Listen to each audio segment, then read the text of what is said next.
सुने ना मैया को भगवान राम जी कहते, माँ ये सीता जी आपकी पुत्री है, सीता जी आपकी बेटी है।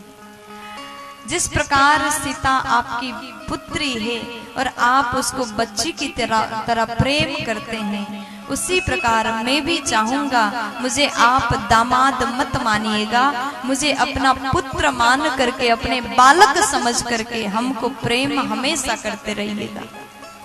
प्रभु राम के वचन को सुन करके सुनैना जी रोने लगी, मुंह से बाणी नहीं निकला, प्रेम में विह्वल हो गई।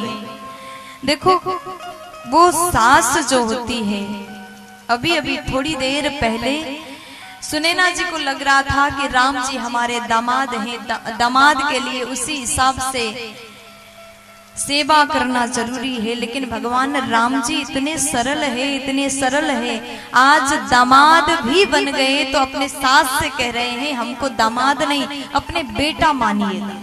और जिस प्रकार आप पुत्री को प्रेम करते हैं, उसी प्रकार इस बेटा को भी प्रेम करिएगा। जिस दिन दामाद अपनी सास से कह दे कि माँ आप हमारी सास नहीं, आप हमारे माँ जैसे हैं और मैं भी आपका दामाद नहीं आपका बेटा हूं, तो कितना खुशी मिलेगी उस सास को। इसलिए आप किसी के घर के अगर दामाद है तो ससुराल में जाकर के उस अकड़ में मत रहिएगा।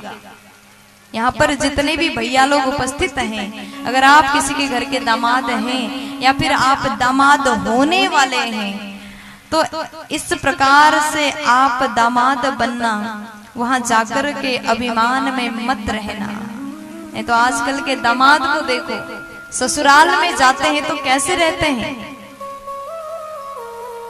भले ही अपने घर में सूखा रोटी खाते हो, लेकिन ससुराल जाते ही पूरे नियम बदल जाते हैं।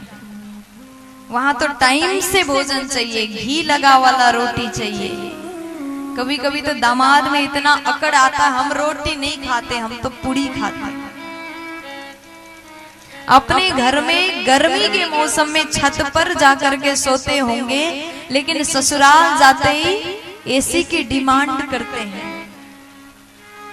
अपने घर में 12 बजे सुबह भोजन करते होंगे, लेकिन ससुराल जाते ही सुबह 5 बजे मंथन करके नाश्ता के लिए बैठ जाते हैं आजकल के दामाद। लेकिन ऐसा मत करिए। जिस प्रकार से आप अपने घर में रहते हैं, जैसा व्यवस्था है उसी पर खुश होकर के घर में रहते हैं, उसी प्रकार ससुराल भी जाओ तो वहां पर जो भी व्यवस्था है उसको स्वीकार करके खुशी के साथ में रहो। अगर आप बहुत घमंडी हो तो लोग कहेंगे अरे उसका दामाद तो बड़ा घमंडी है। लेकिन आप दामाद होकर के भी ससुराल में जाकर के अपने सास के साथ में नीचे धरती पर बैठ जाते हो, रूखा सूखा जो भी मिल जाए खा लेते हो, तो आपके जाने के बाद वही लोग आपकी तारीफ करेंगे, दामाद हो तो ऐसा। इसलिए दामाद बनो तो भगवान राम के समान। देखो भगवान राम जी ने पुत्र बने तो पुत्र भी बड़े अच्छे बने, भाई हैं तो भाई में भी पूर्ण गुण है। ऐसे भाई किसी का नहीं है जैसे भगवान राम जी व्यवहार करते हैं। और किसी के घर के दामाद भी बने तो कितने अच्छे गुणवान दामाद बने। ये भगवान राम जी के जीवन से, भगवान राम ने अपने जीवन में जिस जिस रोल को निभाया है, अगर वो सब हम स्वीकार करने लगे, अपने जीवन में धारण करने लगे, तो हमारा जीवन भी बड़ा ही सहज होगा। इसलिए जीवन में सहजता के साथ में जीने की स्वभाव बनाइए।